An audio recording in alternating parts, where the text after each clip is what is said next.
Mahkamah Konstitusi akan menyidangkan perkara gugatan sistem pemilu proporsional terbuka. Seperti apa jalannya sidang dan apa dampak gugatan ini bagi penyelenggara pemilu? Saya akan membahasnya bersama dengan Direktur Eksekutif NetGrid yang juga mantan Komisioner KPU Hadar Nafis Gumai. Pak Hadar Gumai, selamat malam. Selamat malam, Pak. Ya, Pak Hadar, sebagai mantan Komisioner KPU, apakah menurut Anda gugatan ke MK mengenai sistem pemilu ini perlu dikabulkan? Ini artinya sistemnya kembali tertutup sehingga kemudian rakyat tidak memilih langsung wakilnya, melainkan hanya memilih partai. Ya, karena saya sudah mantan, tentu saya bisa bebas berbicara. Seharusnya tidak dikabulkan, ya. Jadi kita sudah mempunyai sistem yang pas lah ya untuk saat ini. Jadi kita seharusnya tetap bisa menggunakan satu sistem di mana masyarakat bisa menentukan sendiri secara langsung siapa yang mereka inginkan menjadi wakilnya di setiap dapil. Saya kira itu yang lebih pas. Jadi saya berharap Mahkamah Konstitusi tidak mengabulkan permohonan ini. Pak Hadar Gumai, apakah menurut Anda sistem proporsional ini sudah sempurna begitu sehingga kemudian jauh lebih baik dibandingkan dengan tertutup? Sudah sempurna tentu tidak, ya. Jadi masih ada sejumlah hal yang harus dirapihkan.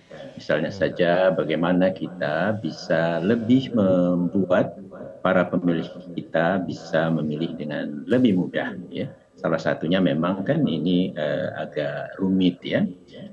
Kemudian kita juga berharap pemilih bisa mendapatkan informasi dari para caleg-caleg itu yang lebih banyak begitu. Tetapi ini bukan sesuatu yang tidak mungkin bisa dikerjakan, dan ini adalah tugasnya penyelenggara pemilu, mencari desain-desain, misalnya surat suara yang lebih sederhana sehingga nanti mencoblosnya juga tidak terlalu banyak yang tidak sah sehingga suara itu menjadi percuma begitu. Kemudian informasi tentang partai politik, tentang caleg-calegnya juga dibuka dan disediakan, karena itu semua kan akan dikumpulkan atau dipunyai oleh penyelenggara pemilu kita gitu. Jadi dalam banyak hal itu memang perlu ada yang diperbaiki agar ini lebih baik lagi kita bisa memanfaatkannya sistem ini, tetapi bukan kemudian kita merubahnya dari sistem itu sendiri. Misalnya juga sering dikaitkan dengan politik uang. Saya kira kalau toh kita kembali ke sistem proporsional tertutup ini kembali ya, karena pernah digunakan ya, itu akan sama saja gitu. Persoalan politik uang yang katanya ini lebih banyak terjadi di sistem ini, sebenarnya itu bukan kaitannya dengan sistem gitu. Itu kaitan dengan bagaimana kita mengatur dana kampanye ini, bagaimana dipertanggungjawabkan, bagaimana diawasi, bagaimana untuk bisa penegakan hukumnya itu dilakukan. Persoalannya di sana, bukan di sistem pemilunya. Pak Hadar Gumai, kita tahu bahwa sebetulnya sistem proporsional terbuka ini adalah keputusan MK di tahun 2018. Apabila misalnya kemudian hal ini dikabulkan oleh MK, baik maksud saya di tahun 2008 ya, oleh MK diputuskan begitu mengenai sistem proporsional terbuka. Kalau misalnya kemudian MK itu akhirnya mengabulkan, apakah kemudian ini artinya inkonstitusional, Pak Hadar Gumai? Ya, disinilah akan timbul keanehannya, tetapi itu haknya Mahkamah Konstitusi memang.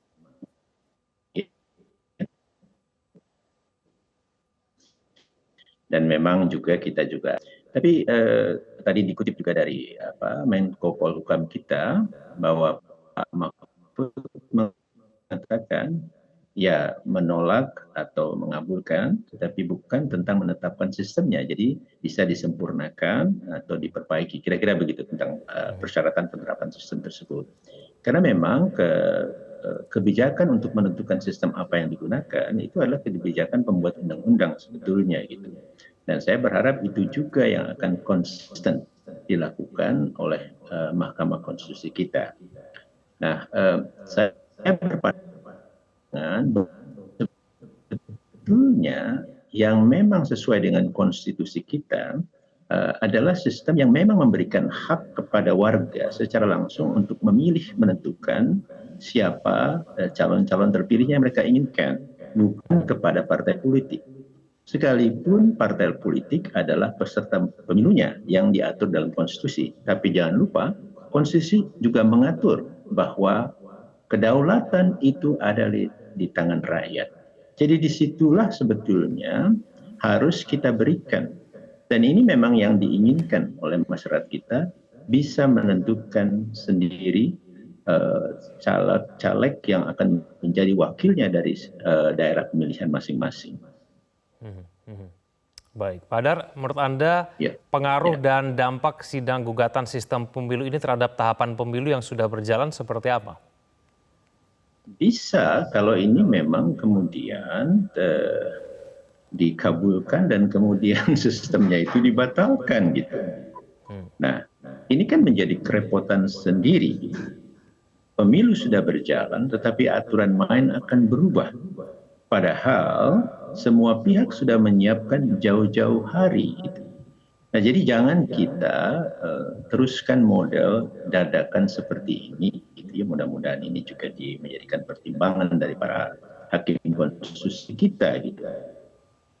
Tapi saya berharap betul-betul penolakan itu karena memang sebetulnya yang sistem yang ada ini adalah sistem yang sudah konstitusional gitu. Dan memang yang dikehendaki oleh masyarakat kita. Nah, setiap caleg-caleg itu kan mereka sudah berhubungan, sudah melakukan persiapan. Jadi jangan dianggap semua itu akan bisa itu pemilu memulai. Hubungan mereka, partai politik maupun para caleg itu kan sudah berjalan selama ini. Kecuali untuk yang nanti caleg-caleg barunya kan, yang akan dalam beberapa waktu dekat ini baru akan mendaftar gitu. Tapi juga bagiannya masyarakat. Gitu. Masyarakat kita itu juga memang bersiapnya adalah memilih langsung gitu. Jadi jangan kemudian disodorkan yang lain lagi. Gitu. Jadi kalau ada putusan yang berubah kembali ke sistem yang sebelumnya, maka itu menurut saya akan cukup mengganggu perjalanan pemilu kita yang sudah berjalan ini. Jadi jangan. Bagaimana kemudian kita bisa mengawal MK agar kemudian tidak terpengaruh, tetap independen dalam mengeluarkan putusannya nanti? Oke, tentu MK baik seharusnya. Artinya kita semua menggunakan kesempatan ini untuk mengingatkan, termasuk Metro malam ini. Saya kira ini saya hargai. Saya berharap media semua lainnya. Tentu pihak DPR yang juga sudah bersiap untuk menyampaikan besok, tentu mereka bisa menjelaskan sebetulnya apa yang dimaksudkan, apa kelebihan dan apa kekurangan dengan sistem proporsional terbuka ini begitu. Dan apa buruknya, jangan lupa dulu kenapa kita pindah dari proporsional tertutup menjadi terbuka. Karena persoalannya itu banyak, jadi jangan kita lupakan itu gitu.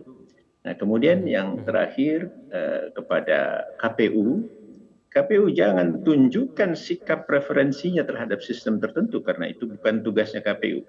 Kemarin sempat ketua KPU yang menyatakan demikian ya, kira-kira begitu, itu menimbulkan kehebohan.